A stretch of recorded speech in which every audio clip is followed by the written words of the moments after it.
Este programa tem o apoio Calçado Ambitious. Visita a loja online em ambitious-brand.com.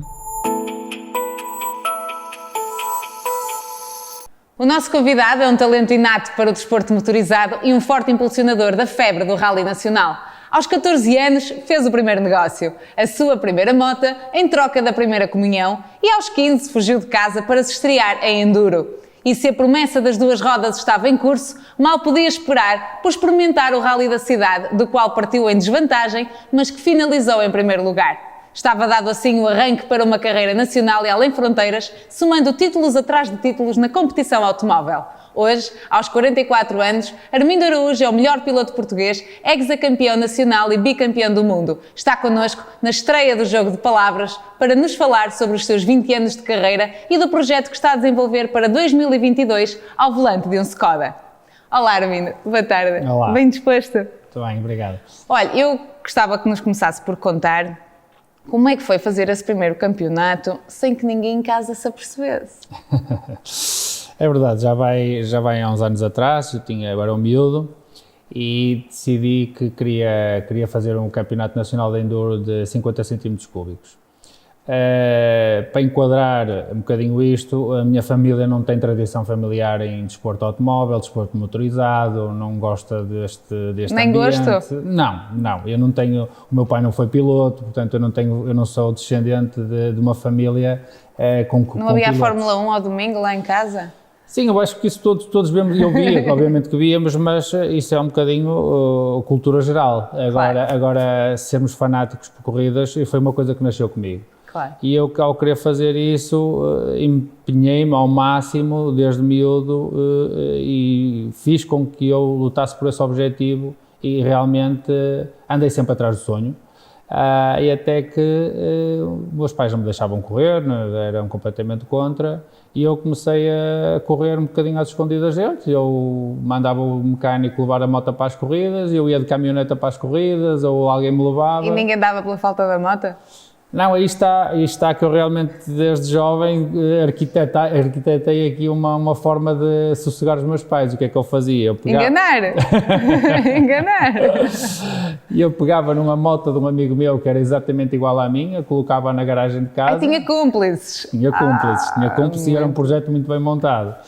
E eu, ao colocar essa moto do meu amigo na garagem de casa, dizia aos meus pais que ia fim de semana para a casa de amigos, e que nem sequer ia levar a moto. Mas então também tinham os pais permissivos, que podiam andar assim aos fins de semana fora. Sim, os meus pais relativamente... E eles nunca sem desconfiar? Não, na primeira fase não.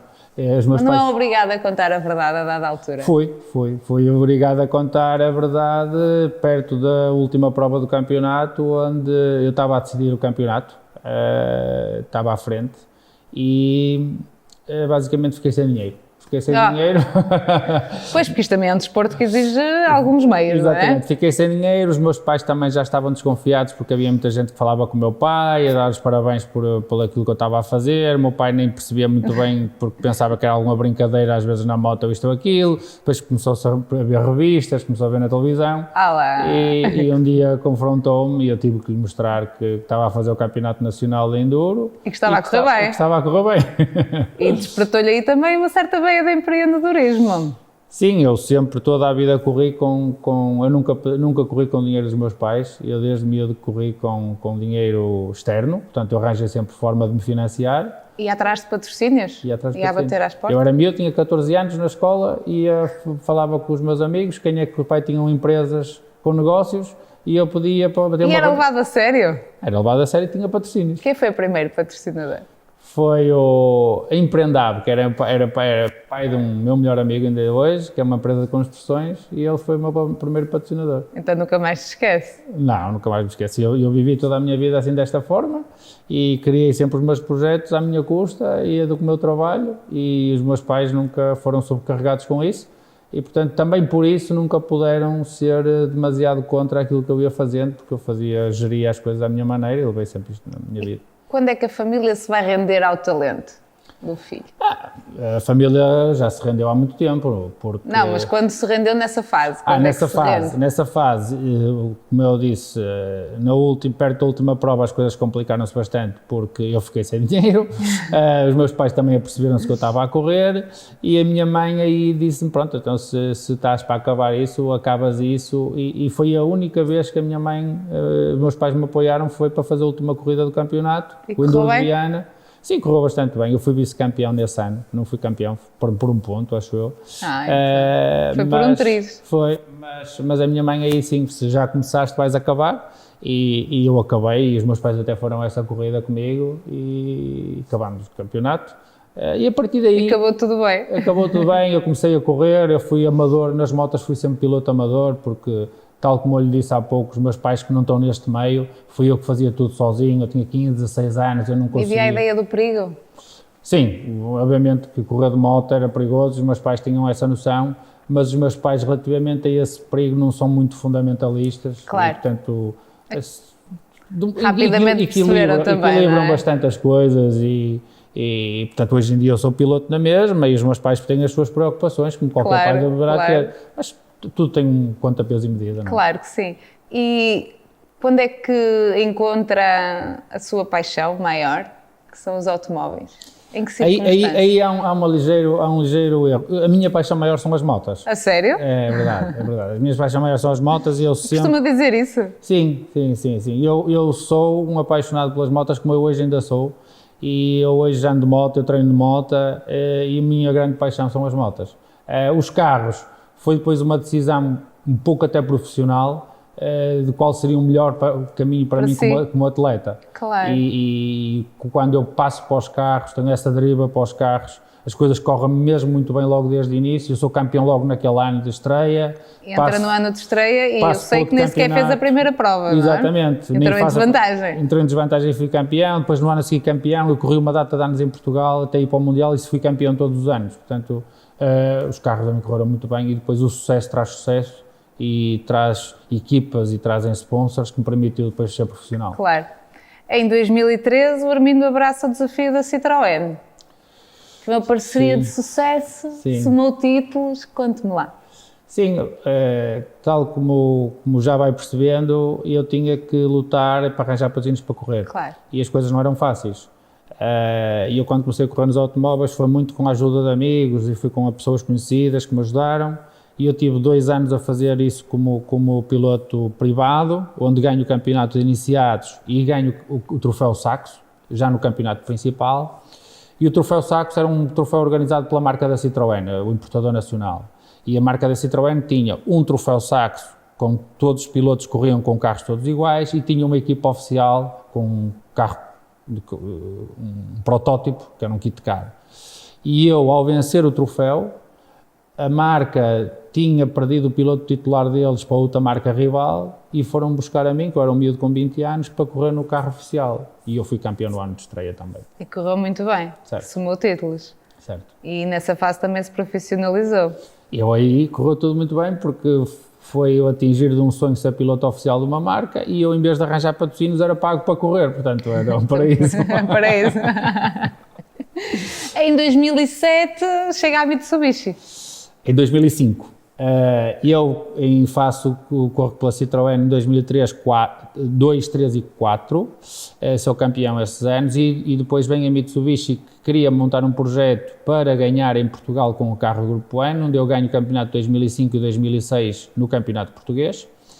E o início do nosso projeto era, se eu ganhasse em Portugal, eles levariam para o Campeonato do Mundo, que era o meu objetivo. Portanto, eu depois de ganhar 2 anos em Portugal, fui para o Campeonato do Mundo. Que idade tinha nessa altura? 27 anos, 26 anos, e eu depois sou campeão em 2009 e em 2010. Então seria, pelo menos, se não o piloto mais jovem dos mais jovens? Sim, eu fui o piloto mais jovem a ser piloto oficial, ter atingido aquele estatuto. As coisas correram bem, sou o único piloto bicampeão do mundo de rally, sou o piloto com mais títulos em Portugal. Portanto, as coisas correram sempre bastante bem, mas eu tive sempre de trabalhar muito para que isto fosse possível, porque em Portugal, um país pequeno como é preciso, não tem grandes empresas para apoiarem estes projetos que são caros. Quando eu fui para o Campeonato do Mundo foi difícil, porque é difícil arranjar empresas que tenham negócios no estrangeiro e que se queiram internacionalizar, etc. Portanto, foi complicado, mas conseguiu-se, os objetivos foram atingidos e foi muito Já bom. na altura, qual era o olhar que todos esses empresários depositavam no rally? Havia uma crença no crescimento ou ainda havia uma certa dúvida que seria uma coisa pequena? Isto tudo depois tem muito a ver também com a notoriedade que se cria e com aquela onda positiva que se cria em volta de um projeto e de ter um português na elite de um desporto mundial. Portanto, quando uma Galp, ou uma MEO, ou uma empresa desta dimensão que tem um embaixador que lhe permite fazer um campeonato internacional e ser campeão do mundo, isto também dá uma grande notoriedade à marca e reforça a sua imagem, os seus valores. Não é às vezes por estarmos a correr na Nova Zelândia que a Galp vende 1 litro de óleo de gasolina na Nova Zelândia, mas a sua imagem sai reforçada cá por ter permitido esta oportunidade a um embaixador de Portugal. E só assim é que se conseguem estes projetos, porque senão não se conseguiria fazer. Claro. E diga-me uma coisa, quando abraça o desafio da Mini, o que é que acontece? Bem, eu depois de ser campeão do Grupo N 2 anos seguidos, eu precisava de o patamar seguinte eram os WRC, que é a categoria máxima. Para quem não está a ver e não sabe bem o que é um WRC. O WRC é a categoria máxima dos rallies, são protótipos dos construtores mundiais que têm esses carros, e eu fui campeão do Grupo N. O Grupo N era a segunda categoria dos rallies mundiais, que é basicamente um carro de série transformado para ser um carro de rallies.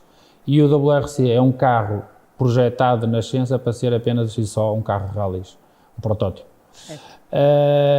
E eu tive a oportunidade, eu tinha várias marcas na altura que me convidaram para poder correr com eles, a Citroën e a Ford, mas tudo isto funciona com um budget que o piloto que no seu país tem que arranjar para pagar às marcas para ser piloto então oficial. É mais difícil. É muito difícil.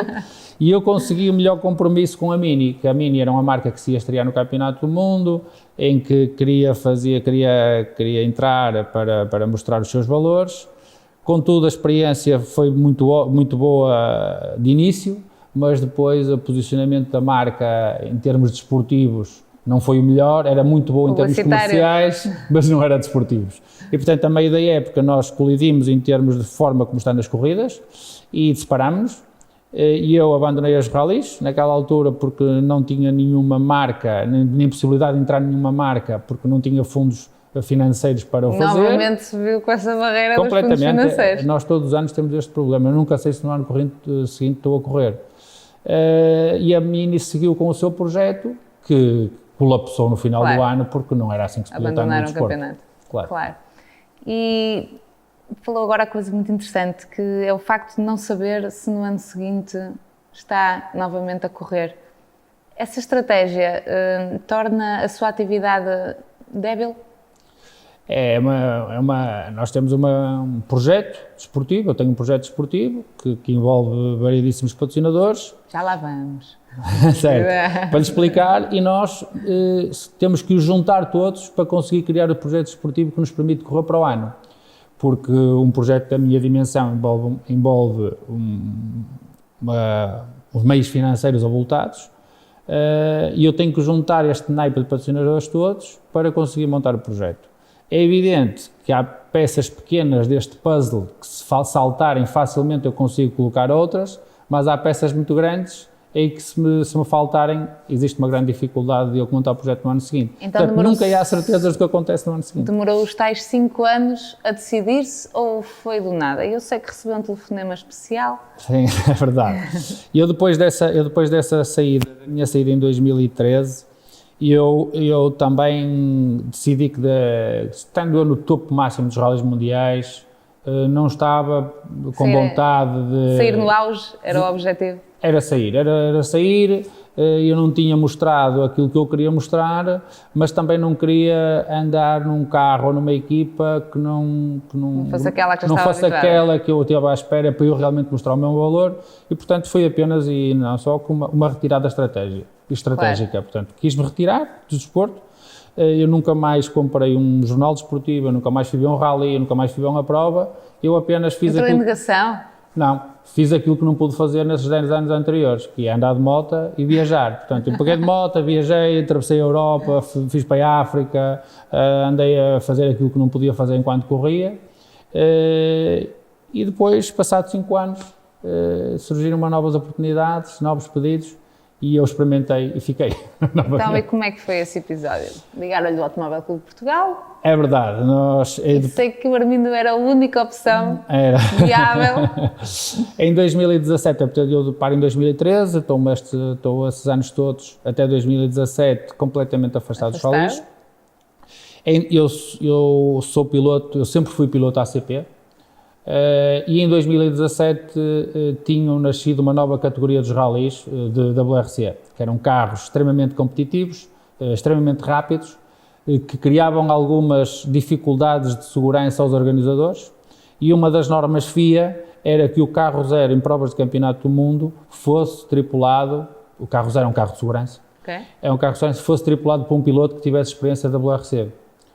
O presidente Carlos Barbosa, presidente do ACP, não tinha nenhum piloto português que tivesse guiado um WRC até à data e precisava de alguém em Portugal, de preferência que fosse português, para guiar o carro, em vez de convidar um finlandês ou um francês para vir cá guiar o carro. Claro. Ligou-me e pediu-me para eu guiar o carro, eu tive alguma hesitação inicial, mas depois também não lhe podia dizer que não. Uma pessoa que me tinha ajudado tantos anos e que me tinha dado tanto apoio na minha carreira. Havia essa noção de compromisso e lealdade. Havia aqui esta lealdade e eu disse-lhe que então que eu fazia e fui guiar o carro zero. E o que é certo é que, para meu espanto, eu faço 50 metros num carro de corrida e parece que tinha abandonado o carro no dia anterior e não tinha ali 5 anos de... Então há uma química entre si e aquele carro? Foi uma química muito grande, foi uma adaptação muito fácil, eu estava completamente com a velocidade nas mãos, eu estava muito entrosado com o carro, eu não senti qualquer dificuldade com as notas. E aí deu-se um clique, um pequeno clique, portanto eu acho que ainda não perdi a mão, eu acho que ainda não perdi o jeito, eu acho que ainda podia haver alguma coisa. É o bichinho da estrada? O bichinho estava ali adormecido. Meio adormecido e meio adormecido. Então já não deu para voltar atrás? Aquilo foi uma participação muito pontual, mas na vida as coisas dão voltas que nós não entendemos, nem percebemos como.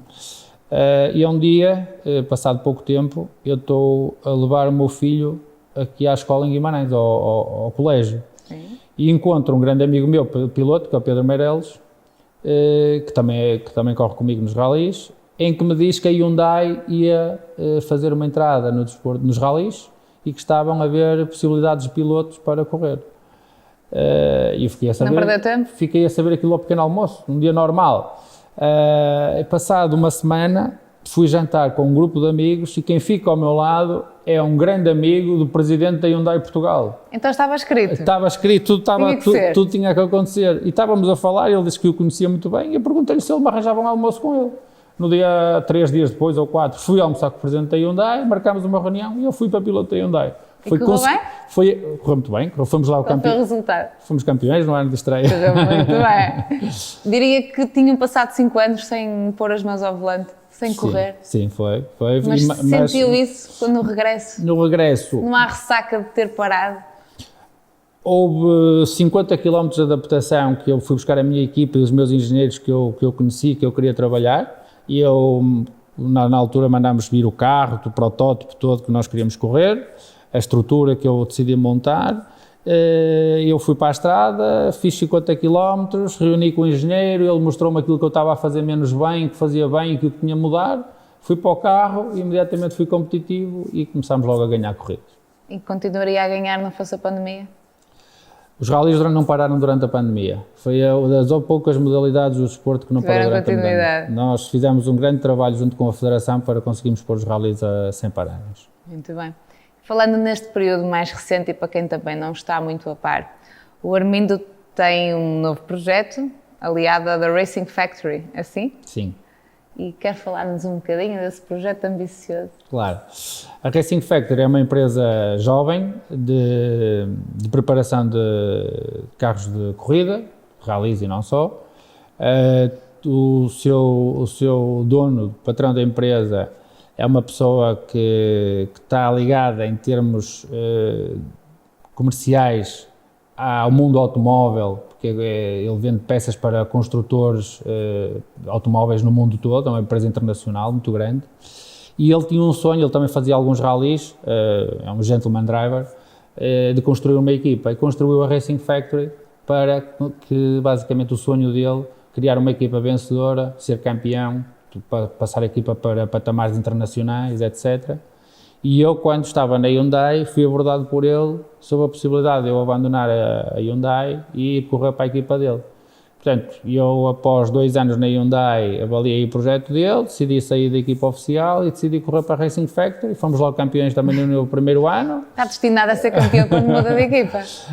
Deus queira que assim continue. Sim, sim. As coisas correram-nos bem, tem uma excelente equipa, permite-me também, esta mudança permitiu-me também ter um controle maior no projeto Armindo Araújo, que eu estou a criar uma marca global do meu projeto, onde fazemos variedíssimas coisas neste projeto, não só em rallies, e portanto eu para 2022 vou correr com a Racing Factory, vou correr com todos os parceiros que eu arranjei de carreira, parceiros novos também entraram no projeto, vamos fazer o campeonato nacional e pode haver algumas boas surpresas durante o ano, porque este projeto é um projeto que, tal como já o ano passado, nós tocamos em provas de todo terreno, velocidade, rallies regionais, rampas. Mas, portanto, estamos a diversificar. Para especificar, o Armindo não é o único piloto.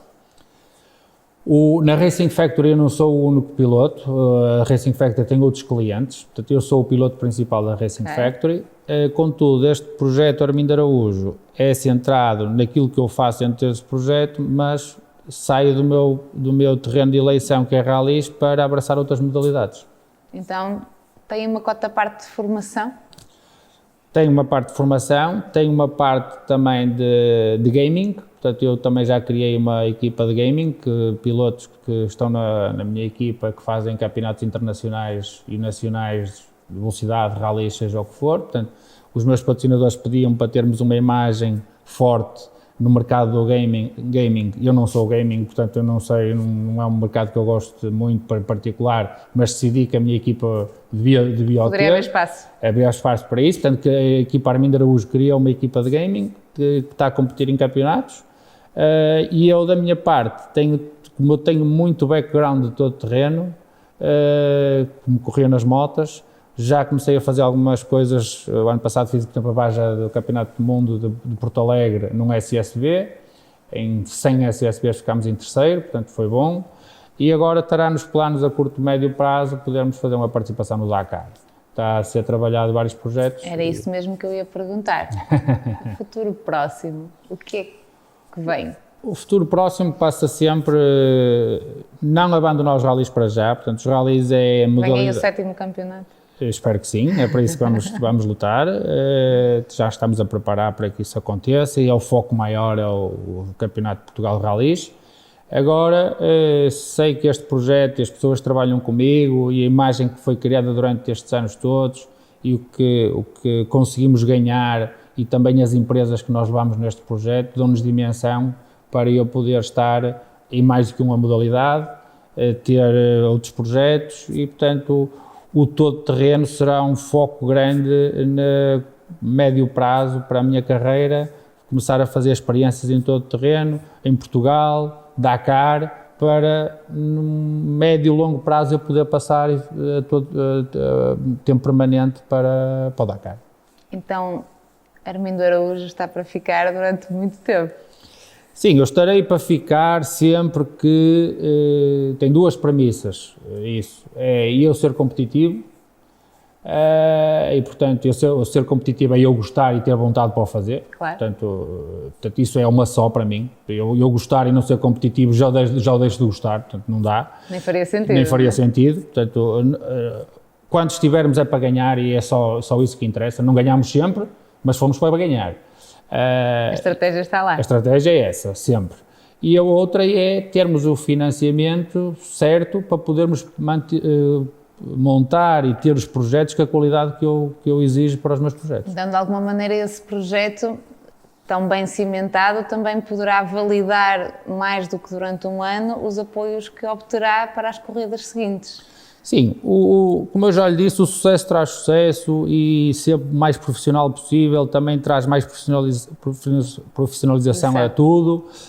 E hoje em dia eu tenho um relacionamento com a Galp, com a Meo, porque são empresas conhecidas e facilmente identificáveis, de grande segurança, não é? Portanto, com um projeto discutido com eles, tenho uma abertura muito maior do que se eu não fosse minimamente conhecido e não tivesse um historial de negócio com eles. Eu sou patrocinado pela Meo desde 2003 ou pela Galp desde 2005 e tudo correu às mil maravilhas, portanto a confiança de uma marca destas, e minha deles, claro, de negociarmos quando o Armindo decide que este é o projeto, é porque confia nele e vai lutar para ganhar. E os seus 20 anos também mostram isso. Exatamente. Hoje em dia isto é muito mais fácil ter este historial para apresentar, porque põe as pessoas muito mais seguras na mesa da negociação. E para quem está a começar, para quem é um apaixonado, aficionado pela sua área, pelo desporto automóvel, ou mesmo sobre as duas rodas, o que é que aconselha? A fugir de casa também, ao fim de semana? Não, isso é uma pergunta que todas as pessoas, em todas as entrevistas que eu vou, quase sempre fazem essa pergunta. O que é que podemos fazer para quem está a começar, etc. E o que eu digo sempre é, desporto automóvel é caro, desporto automóvel é difícil de iniciar e temos que ter sempre um apoio financeiro bastante interessante para o arranque. Isto é uma coisa que não vale a pena estarmos iludidos. É condição sine qua non, não vale a pena dar a volta, não é? Se fosse para fazer uma maratona, vamos comprar umas sapatilhas de 100 euros e já conseguimos fazer a maratona. Fazemos essa e mais algumas, não é? Exatamente, nos automóveis isto não é possível, é preciso o apoio financeiro. Contudo, isto não é o problema mais grave. O problema mais grave é cultural, infelizmente, porque eu, como acabamos de falar nesta entrevista, tentei subir todos os patamares desde baixo para me preparar, para ter a noção de que é correr em carros de baixa categoria, correr com budgets baixos, correr com grandes responsabilidades, afirmar-nos em campeonatos inferiores e ir subindo com... Há uma escalada de grau uma escalada como em qualquer desporto. O que existe em Portugal, que é o problema cultural, é ou não se tem nada e atira-se a arma ao chão e não se faz nada, ou quando o pai tem muito dinheiro, ou tem um bom patrocínio, imediatamente quer um carro igual ao do Armindo Araújo e porque vai bater o Armindo Araújo naquele ano. Portanto, isso é impossível. Claro. E tudo vai por aí abaixo, porque depois ao fim do ano é uma grande frustração, é uma grande despesa financeira e o resultado é zero. Porque os miúdos não têm as bases nenhumas de sustentação para desportivas e emocionais. Portanto, não são tão empreendedores à data como era o Armindo. Eu acho que sim, mas às tantas o que me fez também ter esta força e esta vontade foi às tantas aquilo que eu me queixava dos meus pais na altura, foi a força que eles me deram. Agora fará outro sentido, não é? Foi um sentido completamente diferente. A necessidade aguça o nosso engenho. Se eu às tantas tivesse tudo de mão beijada, possivelmente hoje não estaria aqui. Não valorizaria? Portanto, talvez. O espírito de sacrifício esteve lá e nota-se. Tem que ser, sempre. Olha, eu tenho aqui um miminho para lhe oferecer. Vou buscar aqui, que é do nosso patrocinador. Muito obrigado. Da Ambitious. Muito obrigado. E eu espero que goste. Posso abrir? Já que falamos em sapatilhas. Muito obrigado, muito bonitas. Olha, e muito obrigado. Pode tirar umas fotos, dar uma voltinha e manda-nos, que a gente publica. Infelizmente não estou nada para si, fica bom a próxima. Não, está bem, ficamos já combinados. Quando ganhar o próximo campeonato, regressa cá. Eu diria que é melhor, fica desde já convidado a vir a dar uma voltinha no carro. Olha que eu gosto de velocidade, o meu pai também fazia umas descidas da Falperra. Próximo teste está convidado. Pronto, então está combinado. Muito obrigado. Obrigada. Muito obrigado. E fechamos assim esta grande estreia do Jogo de Palavras. Esperamos contar convosco em todos os programas que daqui em diante fizermos. É um gosto enorme estar aqui, estar deste lado, acompanhar e não se esqueça, até ao próximo Jogo de Palavras. Obrigada. Este programa teve o apoio Calçado Ambitious. Visita a loja online em ambitious-brand.com.